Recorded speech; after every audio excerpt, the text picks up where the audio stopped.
Hi everybody, I'm back with another video, and this is just a regular little box packing video of the Levi sculpt by Bonnie Brown. He's already with his new mommy for quite a while. It's a little late with me uploading the video. I'm gonna upload more videos of box packing, but I'm still learning to edit videos. I'm very new to it and I'm discovering so much. So I'll just start my box packing by dressing up the baby. He already has a diaper on, and the little tank top onesies. I love those so much. Tank top onesies are my favorite.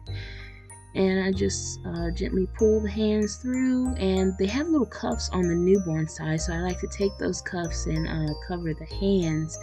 That adds a little bit of extra protection for the little dollies that go home to their mommies, their daddies. And I try to make sure it's real nice and neat. That's why he went out of frame, because, you know, the back of the neck was a little askew.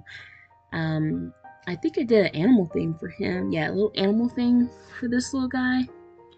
And I just add lots of clothing and a couple of accessories that have animals on them. And I include a folder with a thank you note, the COA, birth certificate, and some care instructions.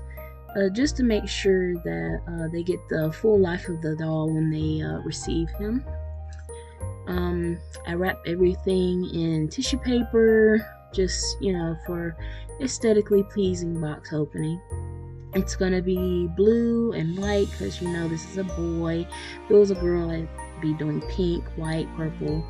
I have to think of some new ways to pack boys. So there's a little lion pacifier. It's got a little symbol on it.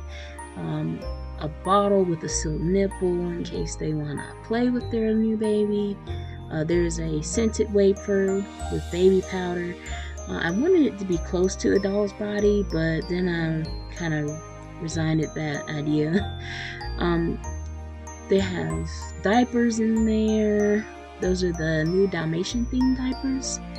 I think the previous theme was like Winnie the Pooh for these brand, the Huggies. Special delivery, and they're super soft. I love those diapers. They are so soft, so gentle. There's a little bit of glitter on that tissue paper, but it does not fall off, trust me. That glitter's in that tissue paper. I put the diaper over the baby's head, you know, cover his face, so it'll be a little surprise. And then I just wrap him up in a cute little animal blanket that I found. It is hard to find good animal blankets out there. I really had a hard time finding an animal blanket. I went to Walmart, and the one place they had them at was this place called Roses, and thank goodness for Roses. I love Roses blankets. There's one thing about me, I don't really trust how postal services handle packages, so I tend to mummify the dolls in bubble wrap. I mummify these dolls, and they are super, super well cared for when they're on their way. There's some paper down at the bottom for cushion. I'm probably going to add some more bubble wrap in there too. And there's some tissue paper. I just want to make sure that the folder is not going to get lost in the box. Then I'll just add some more bubble wrap on top in case the box gets tipped over. There's some cushion and a little more. I guess you guys can tell I like bubble wrap. I don't like to buy it though. Bubble wrap is expensive. Oh my goodness. And then after that, I'll just tape the box closed with some packaging tape. And once it's taped closed, I'll add the address label, which I'm not going to include in this video for privacy reasons. I'm not going to reveal the address of the people I sell dolls to. And that's all for this video, guys. Thanks for watching. Bye-bye.